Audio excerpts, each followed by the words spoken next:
Testing, testing.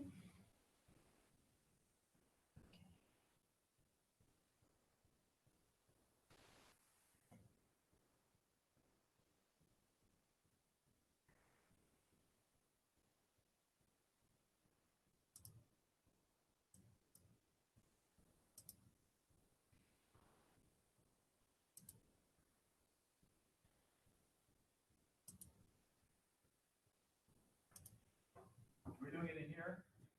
I guess we are. Yes.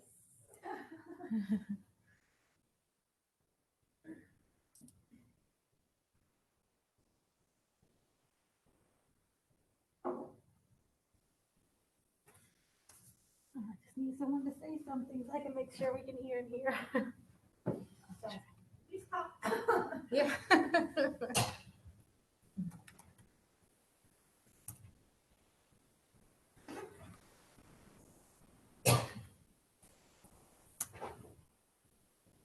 Let me, I'll just log in here so people can see me, Okay. and I'll just mute myself, right? Maybe that's the easiest way to deal with this.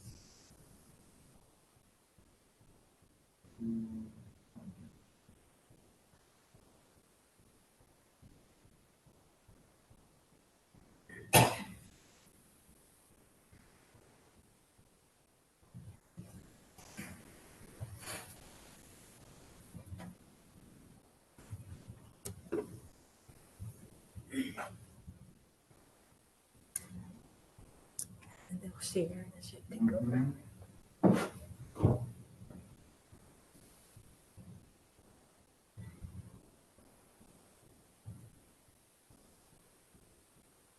Me. Do we have sound? I was going to ask you if you're on mute now. Can we? I am on mute, yes. Okay, we try just saying something off mute. And we'll see. I was just going to use the room one, if that works. Yeah. I can do, I mean, I can certainly just, if I'm the only one talking, I just thought if other people talk. Yeah, I was saying, just trying to see if we could hear it. I thought the audio was set up. It was working earlier. I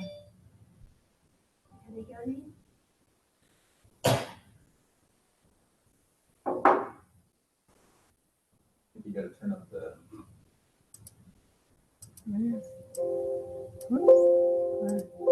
Oh, change it to, is that the right, yeah, that's the right one.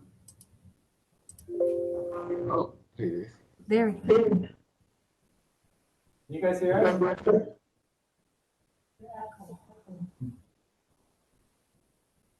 Hello? Yes, I can hear you. Okay. Okay. Great. Okay. How's it sounding here, though? Loud enough for you guys, or?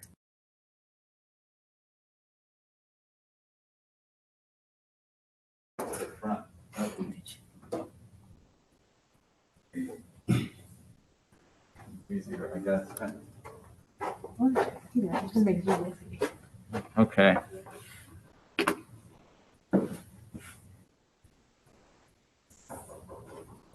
Oh, goodness, the door is locked.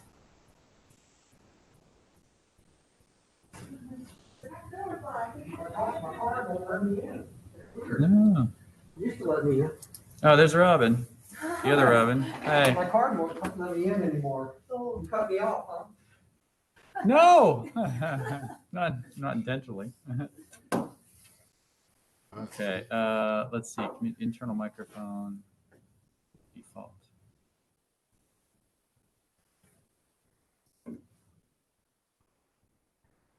Okay.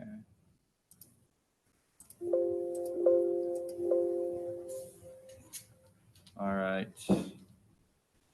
So we have Victor and Robyn. Okay. We'll wait a few minutes. It's only just now 2.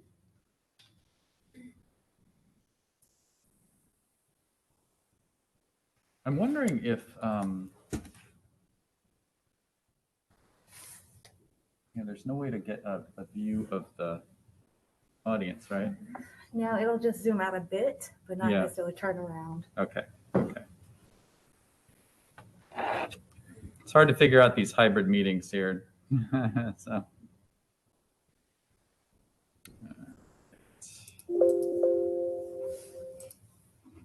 Wait, but Okay, that's coming from this. Hold on, we need to. I think Vince is twice here. Yes, I am. Well, I'm everywhere.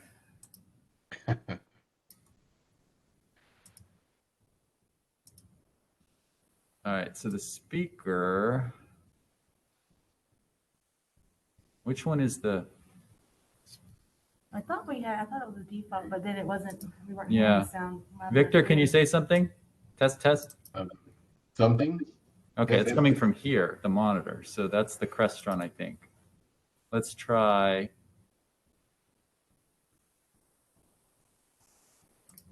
All right, now, Victor? Yes. That's it. Okay. All right. And you think it's communications? Yes, Okay. I think. Can you hear Jean? Jean, why don't you say something? Hello, everyone. Can you hear me? Yes. Okay. Sounds good. So you can't see her, but she's out there somewhere. All right. Andre, huh? Hello. Or is it I always say her name wrong. Andre? Andre. Andre. Thank you. Okay. Hey guys. Hello. I don't know how to reduce the size of these so I can see more people. Can we do that? Did you just try the layout option? Stack? That would just be the one who's talking. Oh, that's not what I want. So yeah. Grid. And the grid, it just wants smaller grids. I can't do that. No. Let's start. Okay. Oh, I love WebEx so much. Yeah, let me just show the names. Go. Okay. All right. All right. So let's see. 2:05. Thanks everyone for joining. It's great to have you. I'm hoping as we progress in the semester, we'll have more people. Things will settle down, and we'll have more people be able to join us in person. But we have several people here in the room, and then most people are online still at this point, so which is fine.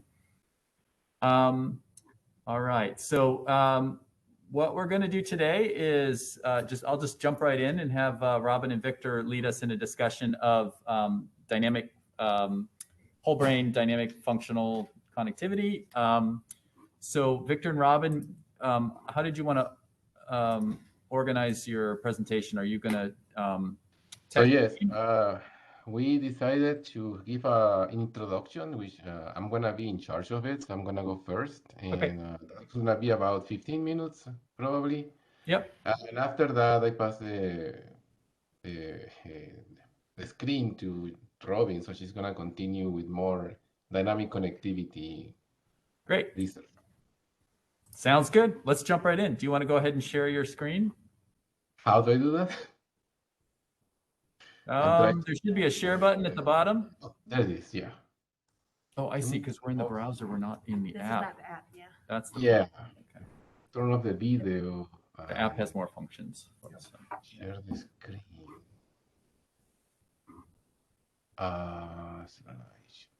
Are you in the application, Victor?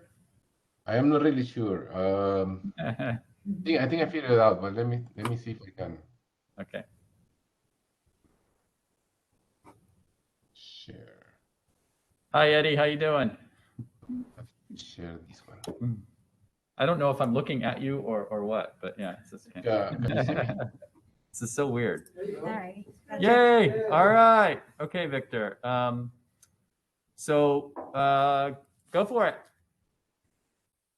Great. Now I've missed the appointments. No, appointments. No. Vince, are you going to record this? What's that? Are you going to record this presentation? Yes, we have the recording going. Okay, great. And so, assuming Victor and Robyn are okay with it, we will sort of edit out the talk part and share that with the group. So Excellent.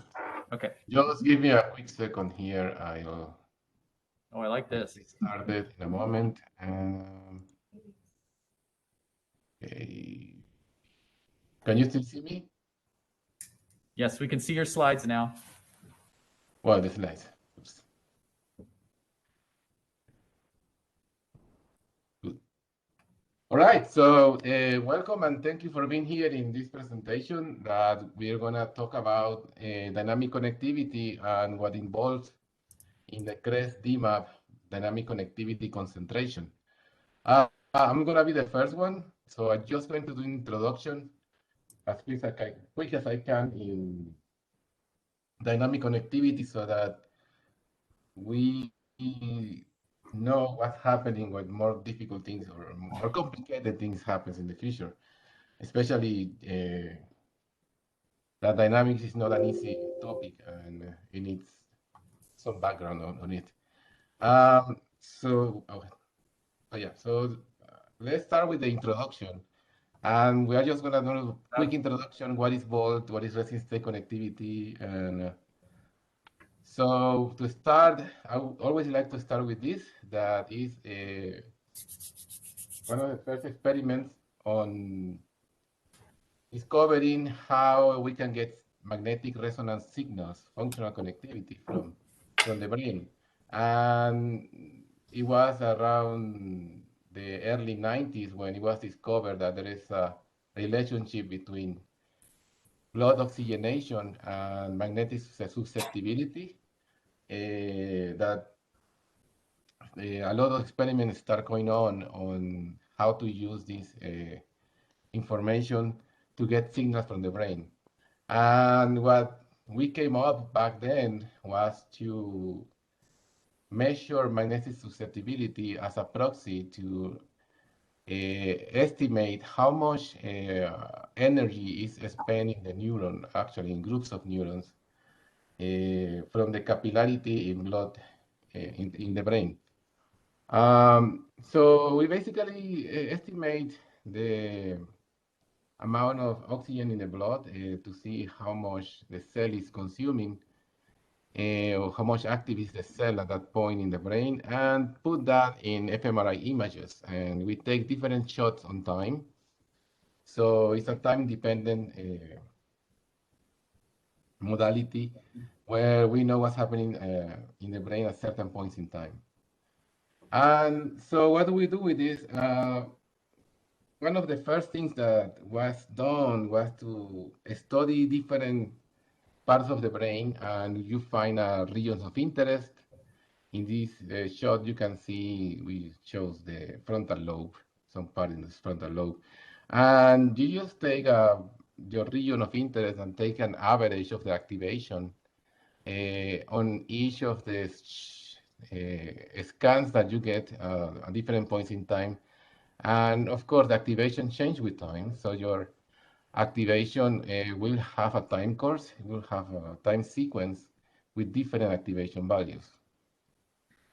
Of course, we don't have to do this just for one part of the brain. We can take two different regions of interest and estimate the activation and make a correlation with them. And what this correlation tells us is how synchronized are they activation across time.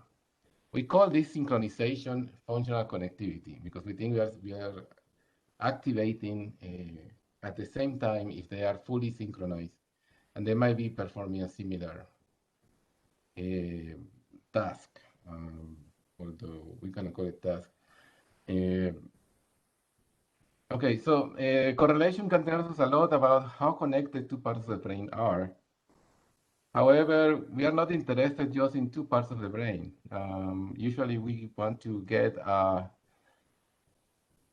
set of parts of the brain, a set of ROIs, and estimate how much are they connected among them. From those sets of ROIs can be selected by hand. There are atlases that you can use. In trends, we prefer to use blind source separation, and in that blind source separation, our preferred algorithm is group ICA, which is integrated in our software.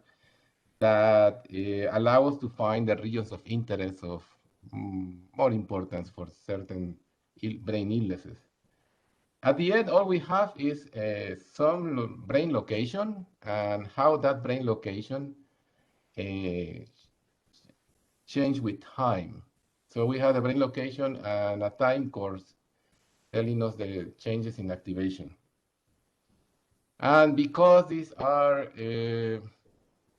many parts of the brain, it's difficult to just look at them as numbers. So we put them in a correlation matrix or a correlation matrix identifying the parts of the brain that are fully connected, more connected or less connected.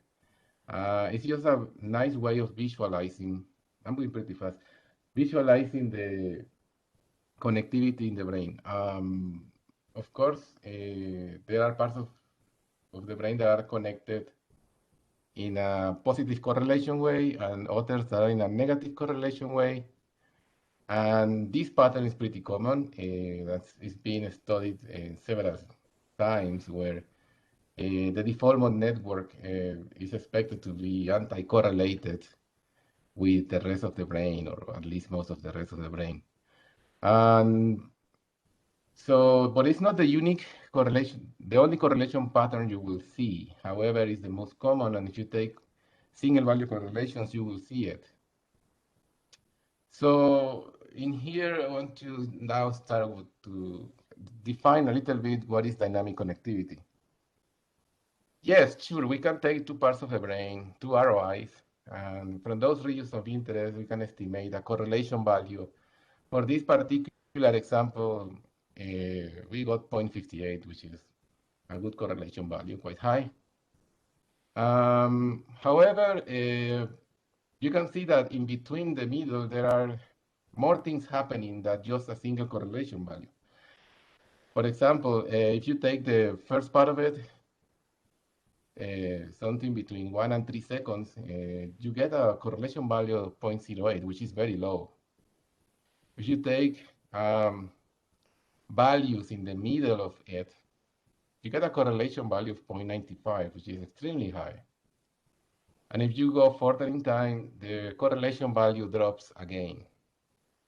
So the 0.58 correlation value that you saw at the beginning doesn't reflect all that is happening in the brain activation and in the brain connectivity. In fact, in this example, we have 3 different correlation values, and they don't reflect what is happening on the whole time course, because there are only 3 points in time that we chose independently.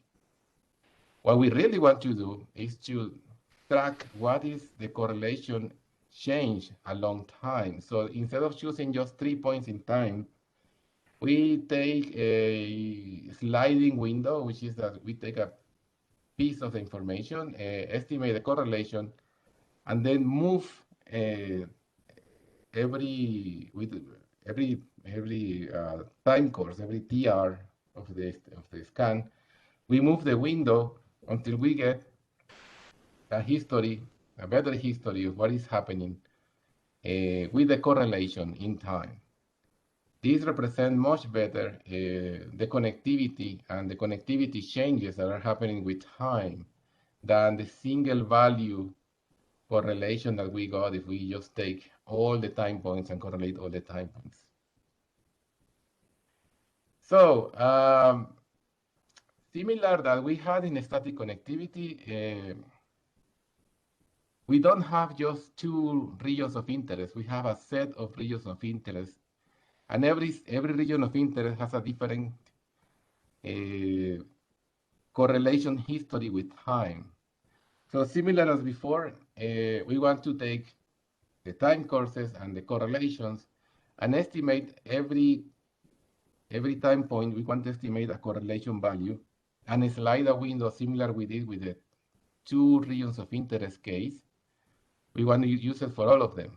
The only problem is in this case, we have a correlation matrix for every point in time, which we call it a window. It's a window in time that we use the term a lot. But it's basically that every time point has a correlation structure, and every time you move the window to a different point, you get a different correlation value. And that describes, in a sense, what is happening with dynamic connectivity on the whole brain. We, on studying dynamic connectivity, we find that there are persistent connectivity patterns. The matrices that change with time doesn't change randomly and don't change drastically. On the contrary, they have a smooth change with time. And some of the connectivity patterns that you will see will last for some time. In this example, which is just one part of the characteristics we see in dynamic connectivity, this is just an example. So I'm just simplifying that, for example, state 3 lasted for 2 seconds before switching to a different connectivity pattern. And the next connectivity pattern lasted for 4 seconds before switching to a different connectivity pattern that lasted for 3 seconds. The example shows how you can estimate dwell time, which is how long in time a connectivity pattern is persistent. These connectivity patterns, we call it dynamic states. And the reason for calling a state is a little bit deeper than just the connectivity pattern, but we call it a state because they might represent some state of the brain. Since the connectivity could be representing what the brain is doing at a certain point in time. So these connectivity states last for a certain number of seconds before switching to a different one. And beyond just thinking that they are just connectivity patterns in the brain, they seem to have connections to what the brain is doing. For example, in this study, it was related that states of mindfulness where the default mode network is anti-correlated with the rest of the brain. Those states of mindfulness seems to be connected with the anti-correlation of the default mode network. However, states of distractions or mind wandering is called in this study, where the brain is not concentrating in a particular thing. It's not doing mindfulness. We can see that the default mode network is not fully anti-correlated with the rest of the brain, mostly positively correlated. And they found out that this state is more connected to perception of mind wandering on the subjects that were not practicing mindfulness. So there might be a connection between the dynamic states we see in dynamic connectivity and the actual function that the brain is doing, the actual state in which the brain is doing. Of course, this is still under research and a lot there to do. But I think it illustrates a little bit the relationship between what the data is telling us that is happening, different states in time, and that there is a relationship between that and what the brain state actually is. So I'm just gonna do a couple of examples of the research that we want to pursue in the dynamic connectivity concentration. One is that we have discovered that some of these connectivity patterns are sequentially oscillating in time. This was found in a study, and I missed to put the reference. But you can see these are two connectivity patterns that are very similar, and the only difference is that they are of opposite sign. The positive correlation in one is negative on the other one, and vice versa. And if you look at the time progression, you can see that they go in sequence one after the other one, creating an oscillation that lasts for some time, and then switch to a different type of oscillation or a different type of dynamic connectivity. But this oscillation that occurs give us evidence that there might be some attractor behavior in the brain, which is expected because the brain is a time-changing system. This is just a comparison between real data on two parts of the brain and the Lorentz attractor that is very well known in dynamic system theory, so that we have an idea that these attractors are happening in the brain, but they need more characterization because they are very high dimensional, and this is just 2 dimensions. So there's usually hundreds or thousands of dimensions in the data. We found out that those attractors can be disrupted by brain injuries. And this is a study that, well, for now it's in medRxiv, but it's under development to characterize well how the attractors are disrupted and recovered over time. The next one I would like to talk about is transcranial magnetic stimulation. And as you may know, transcranial magnetic stimulation is a way of non-invasive stimulating the human brain. So in dynamic connectivity, we found out that there might be a response on dynamic connectivity when we stimulate the brain. The oscillations we were explaining in the previous slides were found to be related to the stimulation in the frontal dorsolateral prefrontal cortex in the figure. And the last one I would like to talk about is creativity. We are studying also how dynamic connectivity is related or changes on different tasks related to creativity. For this study, we designed different creativity tasks. One of them was improvising, and I put Bart Simpson here just rapping, doing some improvisation, but the people were musicians who were improvising inside the MRI machine. The next task they were asked to do was to perform a piece of music they had previously memorized. And in this case, there is less creativity because they don't have to create anything. The thing's already created, and they have to retrieve from memory. So it's a different task. And well, during the experiment inside the MRI scanner, they performed each of this task in sequence. I forgot to say that some of the tasks were imaginative, they just imagining, and the other ones were actually performing the experiment. So we changed the task inside the machine, creating changes in time with connectivity. And these changes in time and connectivity resulted in differences in the connectivity, whole brain connectivity matrices. So we want to study more how different tasks can change the connectivity matrices, and this could help identifying if there is some illnesses in the brain, because a given task must create a given connectivity matrix, and if it doesn't, that could be an indication that the brain is not activating the way it should be. But that's for a future research. For this one, we just study creativity. And I just want to thank you for listening. I think I took a lot of time, so I pass here the screen to Robyn Miller. Do you want questions now, Victor, or we can discuss after Robyn presents? I can take some questions right now if you want. If anybody has any questions about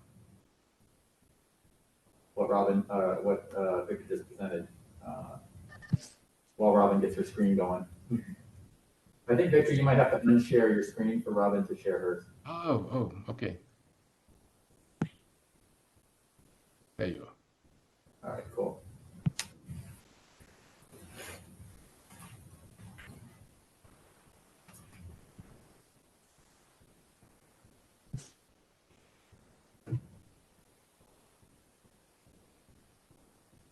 Is this working? We can see the slide. Okay. It's not in presentation.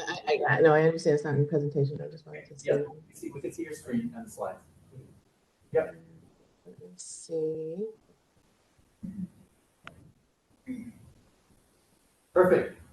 Looks good. Okay, so I'm going to kind of extend from where Victor left off. I'll do a quick little rehash of the current kind of norms in studying, dynamic network connectivity at the whole brain level, and then move into some of the recent innovations that our group has been working on for a while, that hopefully might suggest some additional directions or I guess sub-directions that might be worth pursuing. So just shown here, what you'll see again later is basically on the left, you see medial slices of one subject's brain advancing in time from left to right, and then diagonally, so it's just kind of a big 2D time series of one subject's brain. The one on the right is a different subject. And I will further discuss like what you're seeing there and why it's interesting soon. So, all right. Standard approaches. As Victor was saying, usually we decompose the brain into, we just kind of we map out the brain and kind of collapse the spatial particulars into nodes that then have just nodal identities. And then those nodes, as those nodes with indices or identities, have time series that represent the contribution of that spatial region to the overall signal at each point in time. And, but at that point, we're studying, as Victor was pointing out, something more like correlations between the time series that represent the contributions of these parcels within the brain. And for a long time, this kind of study was done primarily on the full duration scan. So it was just, there was one such measure for each scan. You got one matrix, and it was somehow assumed that there's no evident canonical time scale, right, for this sort of thing. But people, whatever length their scan was, they just kind of used that length and reported the results. And that went on for a very long time. And then eventually, let's see, this is just more of that. We started just trying to capture some of the variations in this kind of measure of connectivity, which is correlation-based. And so what we were doing, again, as Victor was indicating, is rather than using the entire time series, we will take the same measurement on shorter windows and slide them through the time series that you get one for each of these windows within the scan. So that creates like a kind of explosion of data, but it gives you potentially more information about what's happening in anyone's brain during the scan. So that the initial kind of pass at what to do with this gargantuan pile of high-dimensional data was just to kind of throw it in a bag and cluster it. So, and this is still pretty normatively done. So after we do this, and each of these measurements is a time-indexed measurement. It does have a window it belongs to. You sort of drop all that info and then just kind of pile them up, cluster them, find some cluster centroids, and consider those kind of parameterize the process as a Markov model in which the states are represented by the centroids of the clusters, and we are going to study the process, each individual scan as a process of transitioning between those states or occupying those states for certain periods of time. So it's basically, we're estimating a hidden Markov model from a whole pile of data and the centroids of the clusters that we get from that data. And so one of the newer directions now is to treat the dynamically reorganizing brain connectivity as a continuous process with contingencies, which is to say memory, and with maybe some energy constraints. So to dig in a little more deeply with this kind of measurement. So wire Markov models kind of bad for brain dynamics. There's some obvious reasons. So resting state fMRI, the connectome is very smoothly varying. It does not exhibit any abrupt phase transitions of the type you see in condensed matter physics. This fact arises from biological constraints and the constraints of the both imaging modality, which is very slow and based on vascular flow, and furthermore, additionally then from the smoothing effect of sliding window correlation. So it's a super smooth process. And another reason this might be limiting is that the brain supports behavioral and cognitive processes that are highly branched and contingent. And the Markov assumption would be particularly limiting for this kind of memory-laden dynamics. So, in the interest of time, I may just move forward from here, but to give an idea of what the shortcomings, let's say, of just kind of clustering the data can be. On the left, you'll see a plot that represents the ratio of the distance of each observation from the centroid of the cluster to which it was assigned over the distance of that same observation to the next closest cluster centroid, which is kind of asking the question, what does it really mean to belong to one of these clusters? Is it meaningful at all? And the mean of that ratio is 0.9 something or other. So the answer is sort of almost just as much in some other cluster. So it's just because it's a highly continuous high-dimensional process, and this is, kind of if you dig in, you see there are some issues there.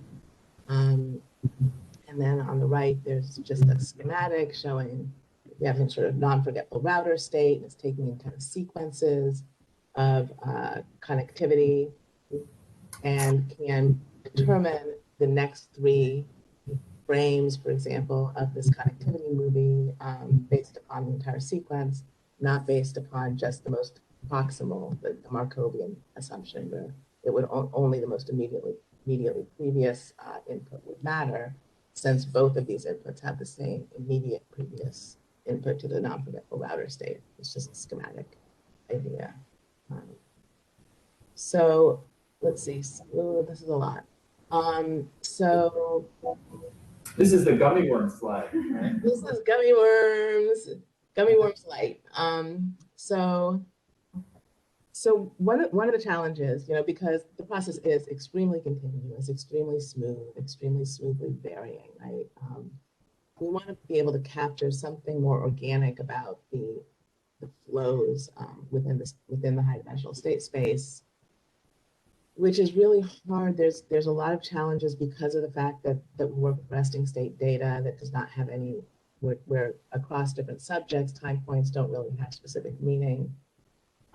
And there are other challenges to doing this. And yet it seems like breaking out of the like kind of the discretization and the assumptions about hard state transitions that we have in the hidden Markov model approach might be fruitful, might get us somewhere. So in this particular approach to the problem, what we're going to do is take these long sequences of high dimensional dynamic connectivity observations. In this case, it is time aware, right? As a given sample, and the sequences are temporally, they're in correct temporal sequence. And we're going to take all of these sequences for all the subjects and try to find an embedding in a space that we can visualize, at least to start with, that preserves some of the key dynamic features, and from which we may be able to then extract sort of dominant directionality and patterns that we can then lift back up into the high dimensional space to construct something that is basically a movie that's important and representative, and also biologically plausible, that comes from a certain way of actually digging into the data through this lower dimensional embedding. And so the way this has gone, I won't torture you with the details. It's very cool because of the gumminess and colorful. And what we do is we're using an embedding algorithm called UMAP, Uniform Manifold Approximation and Projection, and this particular algorithm has two parameters, two main parameters, and adjusted properly, you can get an embedding of this extremely high dimensional space that, without any supervision whatsoever, does actually create the conditions, the qualitative conditions of the high dimensional dynamics in the low dimensional embedding. And so in these cases, you'll see individual subjects land along kind of continuous curves. The continuity within individual subjects is highly preserved. And another feature of the high dimensional dynamics at the group level is that it's super dense and entangled. So everyone is extremely close to observations from other subjects. And I want, for group purposes, I wanted to preserve that as well. And so with this parameter setting, it's a fairly loose range of parameters, but this was one that worked. We also have the entanglement feature, right, where everyone is within sample continuity and across sample kind of dense entanglement. And then we're going to work with that and try to find, there's a really cool slide that I didn't include, but what we're doing is we're constructing local linear approximations pointwise along all of the embedded curves, which is creating like a world of tangents kind of walking through this whole space. Really, really cool looking when you zoom in on it. And those are going to be then we're going to take those and try to find the kind of dominant directions at different points in the embedding and walk along those exemplar linearizations in 2D, averaging the embedded neighbors of each point in that linear exemplar in 2D, and then invert. So okay, let's see. The basic point would be, here's an exemplar, and here's a point on this exemplar. And near him, not everything is embedded. So what you need to do is find the 25, let's say, nearest embedded points, because the embedded points have inverses. And so you take the 25, let's say, nearest embedded points to some point on each exemplar, and take the mean of their inverse images in the high dimensional space. And then you're going to create a uniformly spaced set of points along each exemplar, go to the next one, do the same thing. Next one, do the same thing, until you get to the end of the exemplar and you get the final frame of the associated high dimensional kind of movie version of this summary tangent in the plane. So this is really different, and it's interesting. One of the things that's crucial to see is that the direction of the summary tangents is important. You can't just, so the direction does matter. And so you take two linear exemplars very proximal to each other in the embedding. So they would be grouped together. Individual observations along those curves would be considered very similar, but the curves are separate and the tangents are separate, and they end up clustering into two separate directions. And in one case, you can see some overlapping points right here in this oval and this oval. That is because the two line segments intersect, and that is where they intersect. But they are basically developing quite differently. They're getting to that point differently and exiting that point differently. And moreover, in one case, there's not much of a group difference. This kind of evolving pattern contributes equally to schizophrenia patients and to controls. This one, which kind of starts off in a hyperconnected condition and then develops forward from that, this one has a significantly larger role in reconstructing the sequences, the connectivity sequences of controls. And within the schizophrenia population, it also has a significant positive association with delusions. So it has symptom relationships within schizophrenia and also a group difference in its contribution. And these are basically things that kind of live in the same part of the embedding, but are pointing in different directions. All right, so another kind of fun thing that you can do with this approach, it's not quite there yet because we don't have enough observations, but you can look for sort of basins of attraction for the different groups in your study. So if I had enough healthies and enough patients, I could just use the embedded curves rather the tangents to the embedded curves for the controls in one world, and the tangents to the embedded curves for the patients in another, and then plop a point down in that embedding and have it walk along the kind of strongest gradients until it stops. And it will be different because these are different curves with different tangents. And what's interesting in this toy example, admittedly, is here we plop a random point in the same place in both embeddings, and they really go different places. So for the healthy guy, he's drawn all the way out to this kind of boundary area, and this looks like which actually represents a very structured kind of connectivity. The starting point for this in the schizophrenia embedding leads quite the opposite direction and takes him into something a little bit more messy.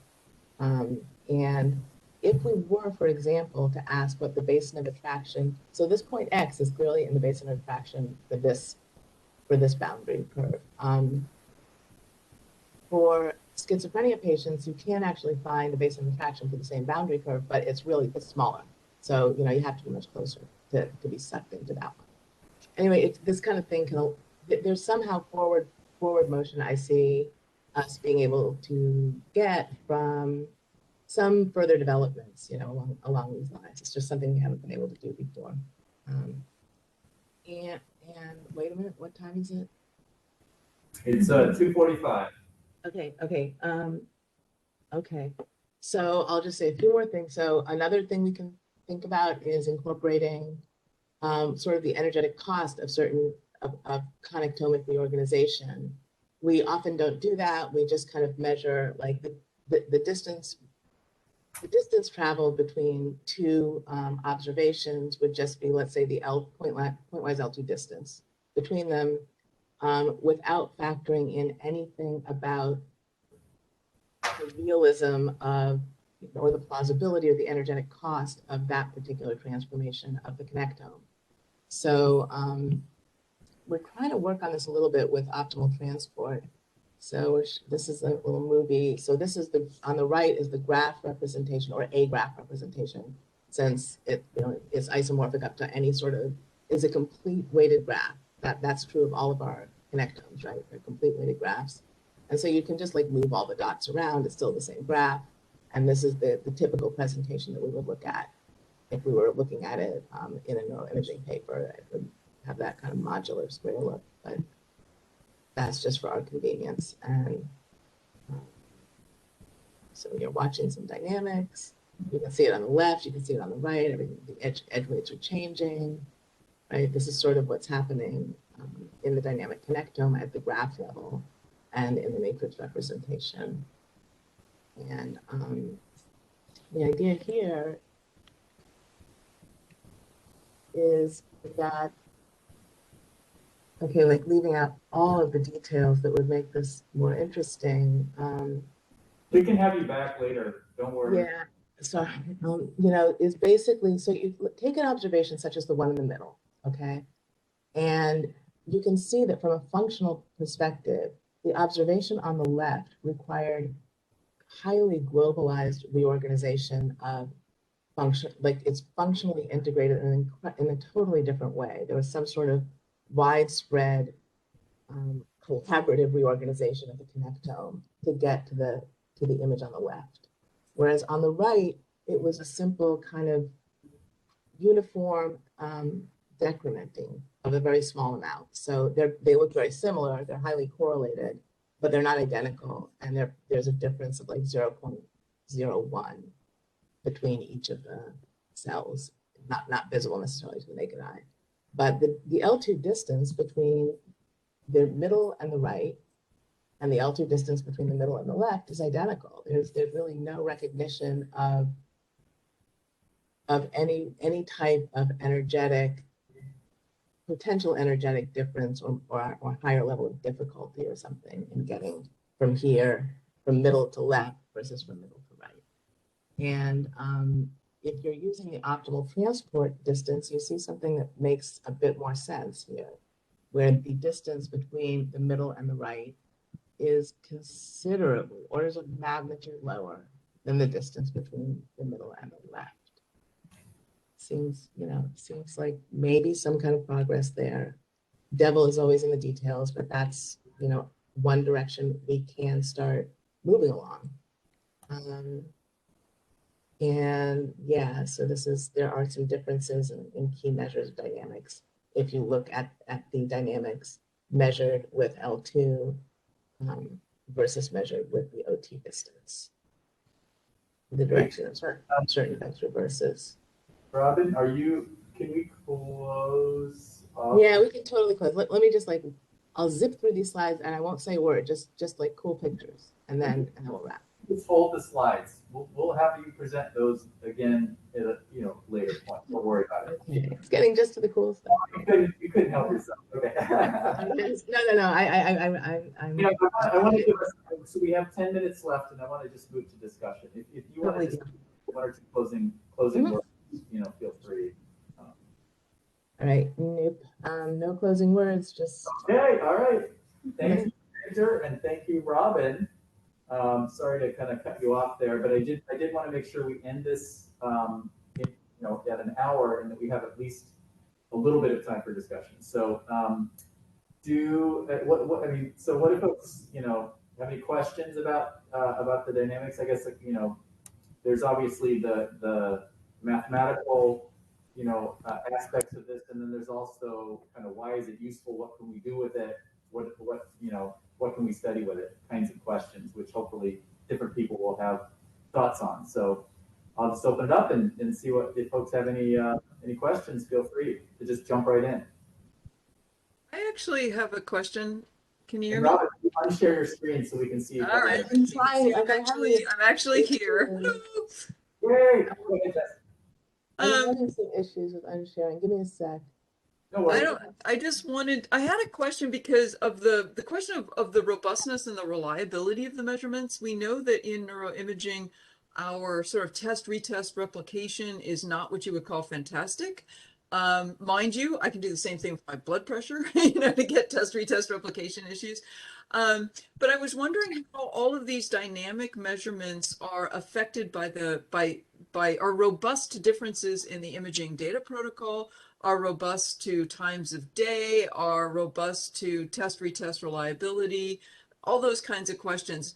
Has any of this been, I know we've applied it a lot in sort of case control differences, looking at the aggregate, but at the individual level, how informative is, if I scan you today and come up with all of the worms, for your brain, how much will that constrain what I would expect to see tomorrow if I scanned you again?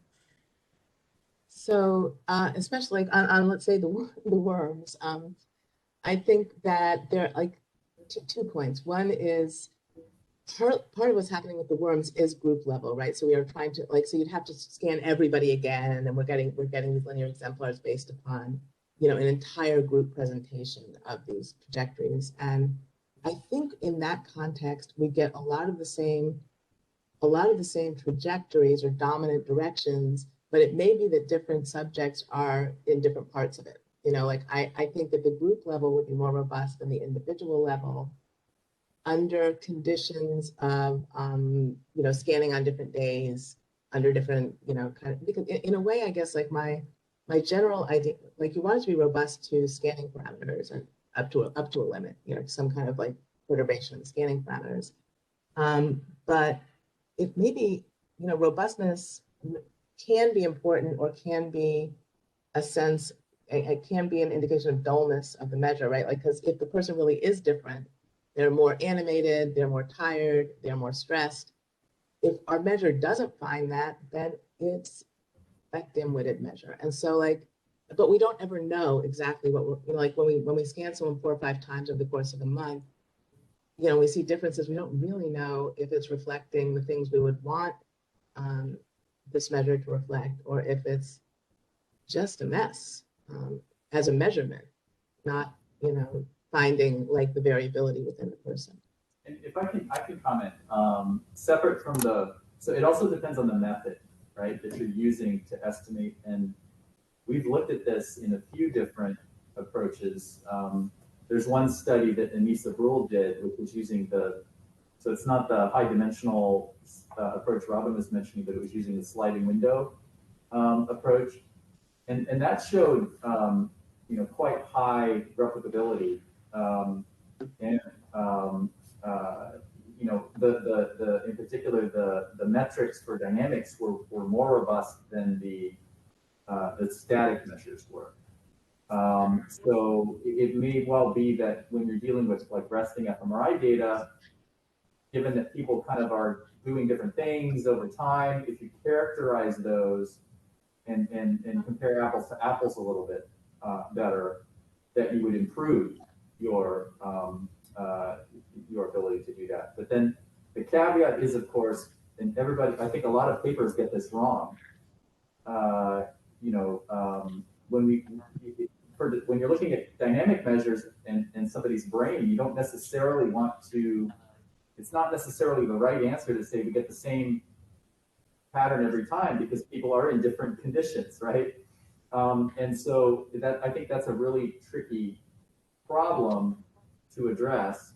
But we can look at sort of how robust it is. Is it something we see consistently when we look at large samples? Is it robust to things like, you know, motion, for example? And I think it is, you know, in many cases it is. But.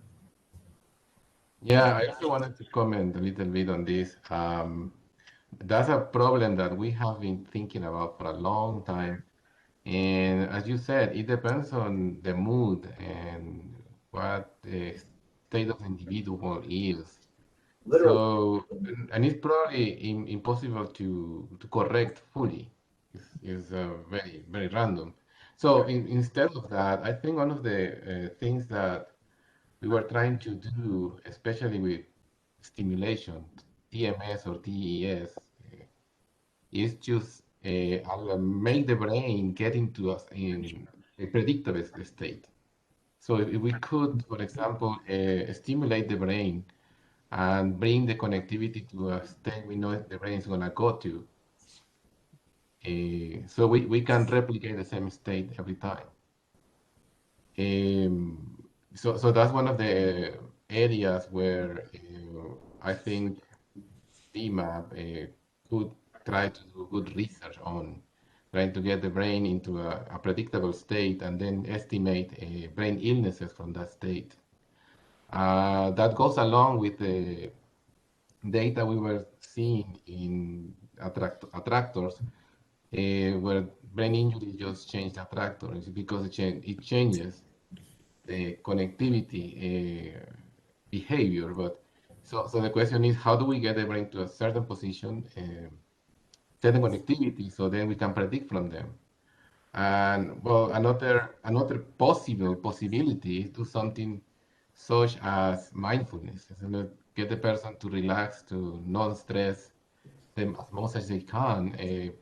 But it's more difficult because some people can, some others cannot relax easily. So TMS or TES seems to be well, actually a stronger and less non-invasive, but we're still depositing energy there. It's a little bit more strong way of doing it, but it could be part of the answer we are looking for. Other questions? Comments, thoughts? Does this intersect with any of the work that folks that aren't necessarily doing this might find interesting? I guess are there some are there some common points we could explore?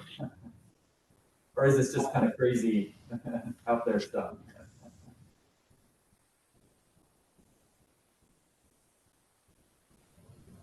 We still have Andre on. Andre, I'll pick on you. Think on me. What do you mean?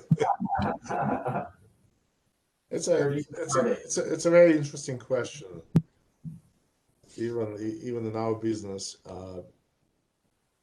it depends on the application, right? And again, things like structural stability or robustness. Again, I'm talking about the question that originally was asked. You have to redefine for certain systems, right? They don't apply directly to typical dynamical systems. Okay, when we say something that is robust, again, it's more a physical term, right? When we talk about in terms, again, stability, we have to define what kind of stability. There are different kinds of stabilities depending on applications, right? So which means you can't just use that term loosely, right? You get to be more careful.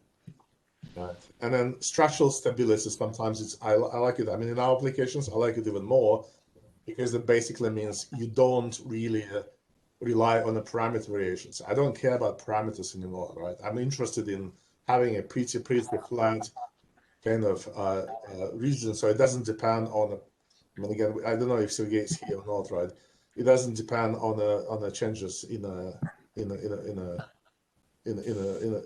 I don't want to say parameters because again, it's also confusing. Whether they're intrinsic parameters or they're external parameters.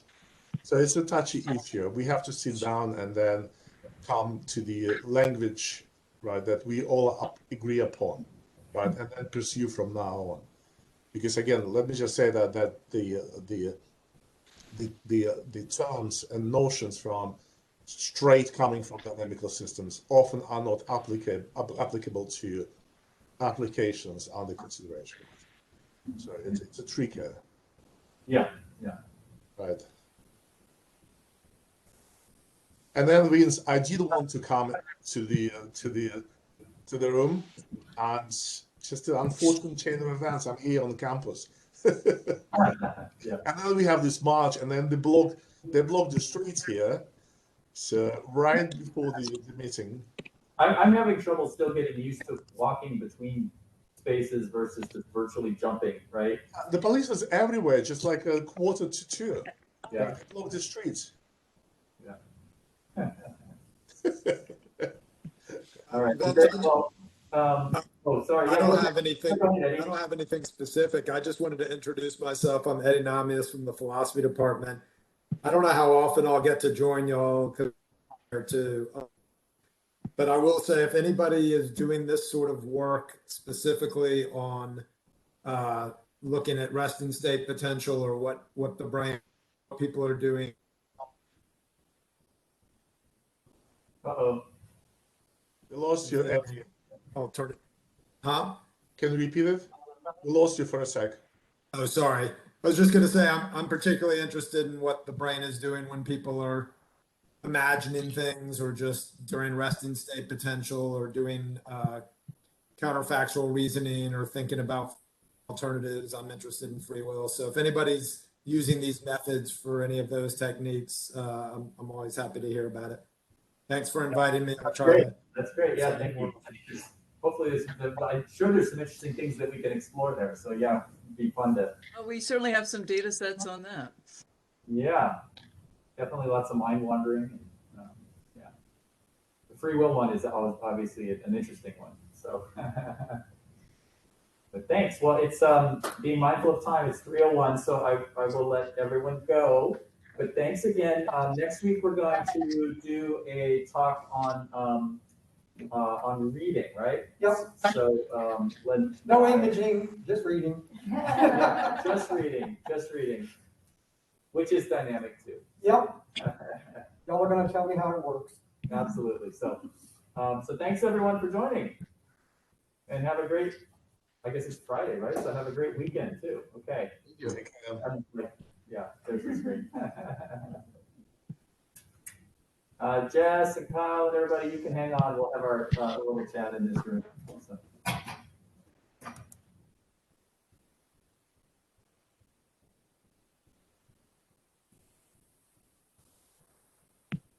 I was gonna see if there's, Dina, if there was a way to, oh, since it's recorded, we might have that, but can we like, keep track of the participants or the number of participants or something in Yes. some way?